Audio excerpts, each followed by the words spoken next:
પાટણના ધારપુરમાં મેડિકલનો 18 વર્ષનો વિદ્યાર્થી રેગિંગમાં મોતને ભેટતા ચકચાર।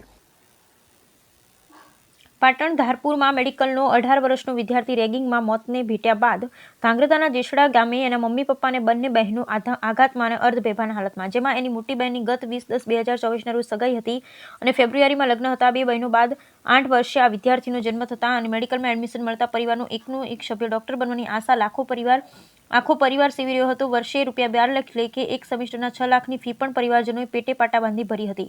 પાટણની ધારપુર મેડિકલ કોલેજના સિનિયરો દ્વારા રેગિંગના કારણે મેડિકલના એક હોનાર વિદ્યાર્થીનું અકાળે મોત નિપજતા ડીબી ડિજિટલની ટીમ અને એના મૂળ વતનના સુરેન્દ્રનગર જિલ્લાના ધાંગ્રધા તાલુકાના જેસડા ગામે પહોંચી ત્યાં તેનો રોકકડ અને આક્રંદ સહિત ગમગીન માહોલ ગમે તેની આંખોના ખૂણા ભીના કરી દે એવો શોકમગ્ન જોવા મળ્યો, જેમાં ત્યાંની પરિસ્થિતિ જોઈએ તો એની બંને બહેનો મમ્મી પપ્પા હજી ભાનમાં નથી, બિલકુલ બોલવાની પરિસ્થિતિમાં નથી, બધાને ઊંઘની ગોળીઓ આપેલ છે। જેમાં બે બહેનો બાદ 8 વર્ષે આ વિદ્યાર્થી જન્મનો થયો હતો અને સામાન્ય ખેડૂત પરિવારમાંથી આવતા આ વિદ્યાર્થી માટે પરિવારજનોએ વર્ષે ₹12 લાખ લેખે એક સેમેસ્ટરના 6 લાખની ફી પણ ભરી હતી।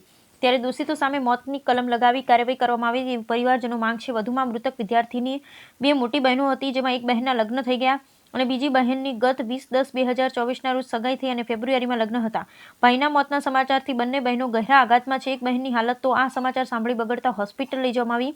તેમના પરિવાર સહિત આખા જેસડા ગામમાં ભારે ગમગીનનો માહોલ છવાઈ જવા પામ્યો। Bureau report Jayendrasinh Zala, Lakhtar.